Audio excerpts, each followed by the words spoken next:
Hi, everyone.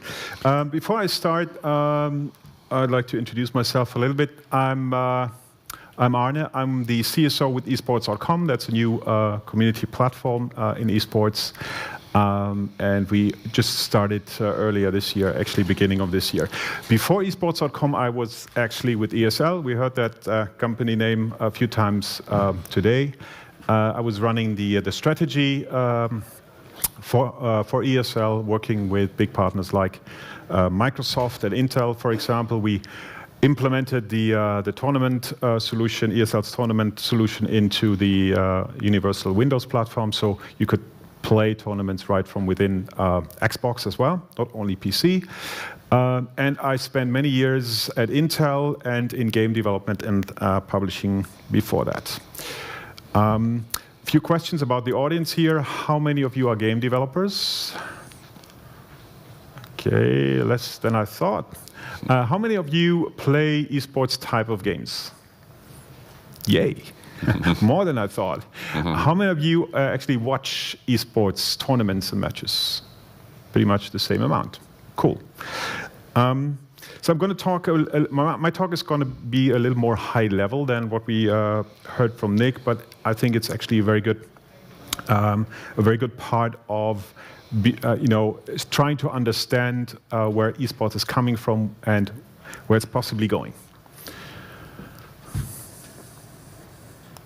And pressing the green button doesn't show any results. So, I think they're looking at have a quick look. Is that it? There you go. Just a little bit slow. There we go. Okay.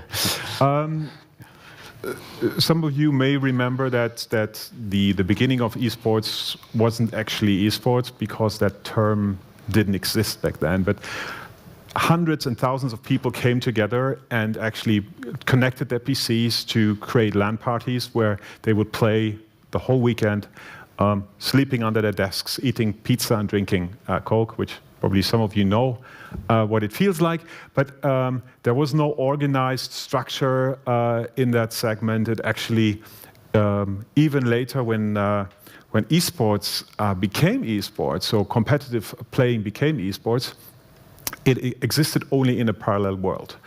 And that means that a lot of people that actually worked in games development, in game publishing, didn't even know there was something out there that was called esports. And only when esports suddenly looked like this, where it started to fill big arenas around the world, a lot of developers and publishers suddenly realized, okay, there's something going on, there's something happening. And it was super interesting to see that me coming from game development and publishing background, when I started working in esports, that people in the games industry asked me why I would now do LAN parties and why I would actually do this strange thing called esports. Because really, even though esports is all around games and is part of the experience of games, the industry hadn't realized that there was something going on and something that would give them an additional angle to their audience. Now, we all wonder what esports is going to look like in the future, and as Nick pointed out, we don't know. It's very hard to predict. Mobile is one possible way, and personally, I believe that mobile is going to be a big thing for esports in the future, and we need to see the respective games that can actually turn players into more esports type of players. How can we make assumptions about the future of esports? It's by looking at the past and what we've learned. And already 3 years ago, ESPN magazine published an article about esports, and I think many of you have seen these quotes, but they are still two of my favorite quotes, and it's actually very true. Like, sports, if we look at traditional sports, it had, I can almost bet that no one here in the room has seen the birth of a new sport in their lifetime, because all the traditional sports are super old. They exist like in our in our mind, they exist forever. Football has been there forever. Sports like hockey has been there forever. So we don't know how these sports actually started.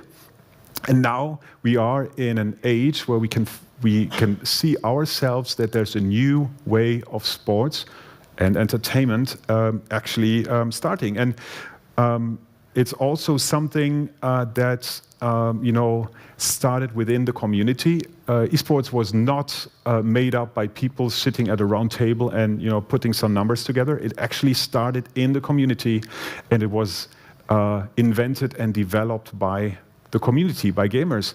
And that's why the community is still such an important factor in esports. And I'm going to talk about that in a few minutes. Now, I've asked how many of you play and how many of you watch. And that's something that is always super important to remember. We are developing games that need to be entertaining enough to be watched.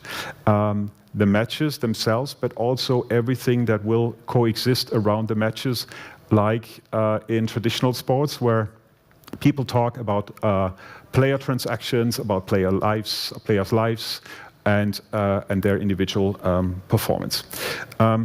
We're also super excited about esports, right? Because it's growing. We see all the growth numbers all the times. This is one of the most popular slides in esports in all times, because it shows us, oh no, esports is going to be super big. I need to be part of that. And how can you be part of that if you don't understand esports? That's one of my questions I ask many people many times. It's not that you can easily go into esports and start your esports business without understanding the community and the audience.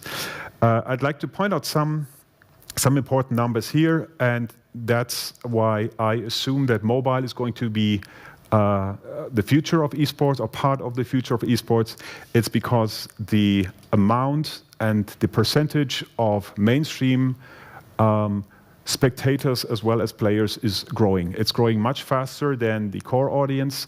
And if you look at markets like Asia and China specifically, these markets are already very mainstream, and so they have a hunger for something else that is just core games and core games experiences, both playing and watching.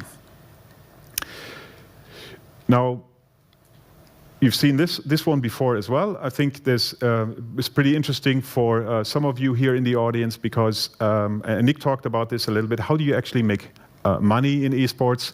And to some extent, it's very similar to traditional sports, where sponsorships are generating the most revenues in esports, but also there's some sections that are growing pretty fast, like media rights, for example, where the organizers, tournament organizers, or the owners of an IP like Riot Games have found ways to monetize exclusive rights to their content, and which usually comes at a very late point in your development, so you already have to be in esport to be able to monetize your content and media rights.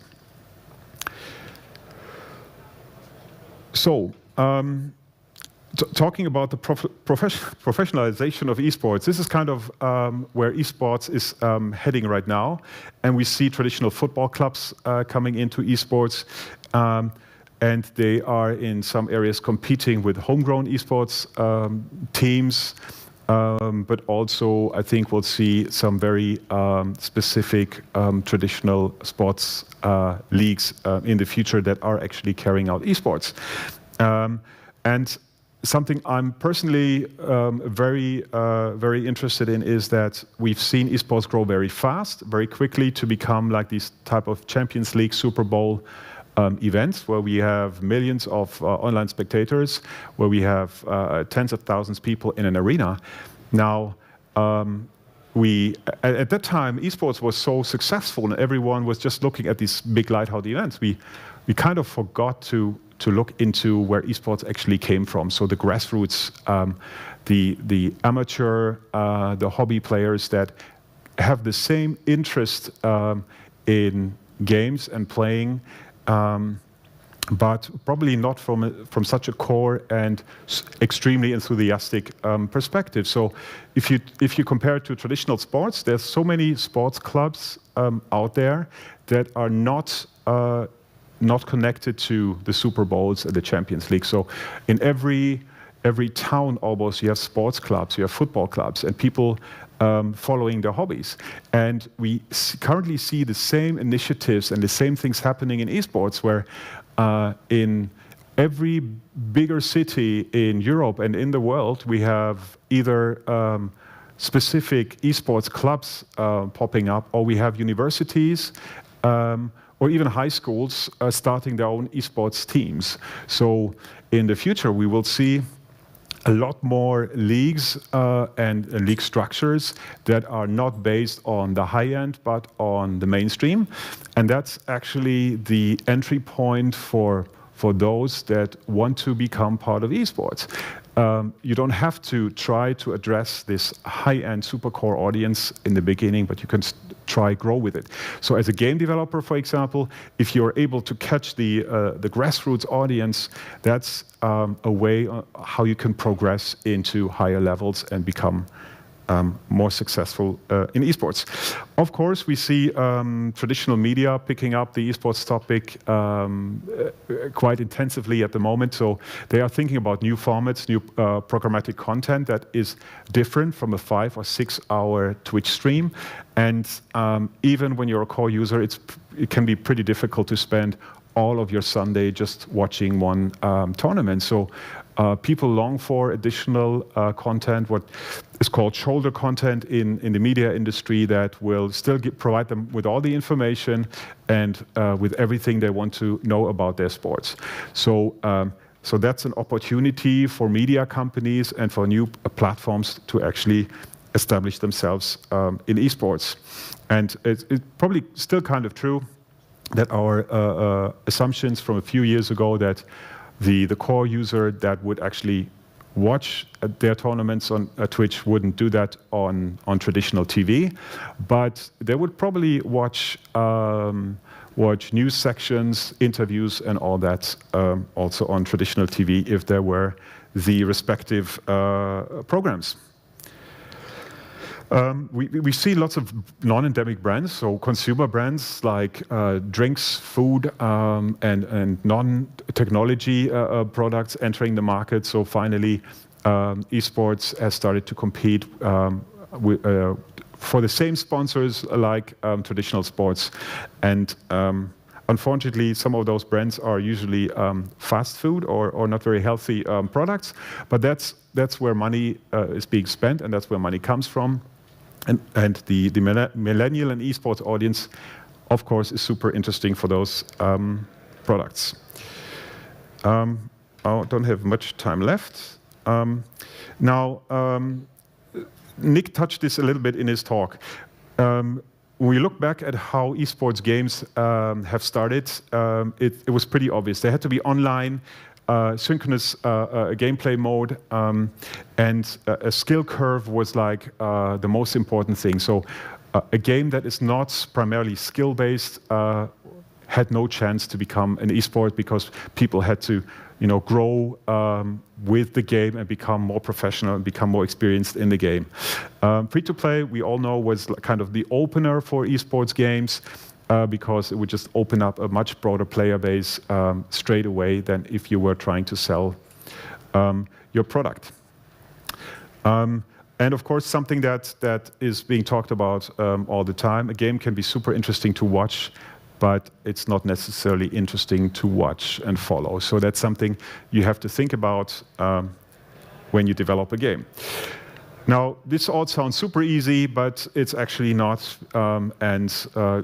Just like developing a successful game, it's very difficult to be successful in esports. And very often people say, I'm going to develop an esports game, but that is in 99% of the cases not going to work. And there's no example right now out there that would prove the opposite.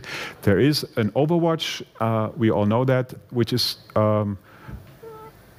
pretty successful, but given the investment that is being made into the game, it's also a long stretch that only very few developers or publishers can afford to do. So the community decides on the actual success of your product, and that is always the number one and the key thing you have to think about, and you have to work with the community throughout the development and the later live operations of your game. And I think something that is super important for trying to establish esports on mobile is that you have to think of something different. You have to do something different, something that is dedicated for your device and how you play on your device, but also come up with a new idea, a new approach. Sometimes these are very little ideas, but the first company that is going to sort out this new, different thing on esports for mobile is going to have the first really big mobile hit. And I'm very sure that one day, one developer, game designer will wake up and will have this idea of developing this new and different idea. Something that is also very important, I'm getting a red sign here. Your game needs to work as a game already before you actually can enter esports. So if you don't have a working business model, if your game doesn't monetize, esports is not going to do that for you. Esports is not going to monetize your game. It's only going to do that at a later stage. And if you haven't, found the ingredient, the secret recipe for making your game work and making your game monetize, then it's going to be too late because you're going to run out of money. So this is something that you really always should think about. And I'm done. Thank you. Much.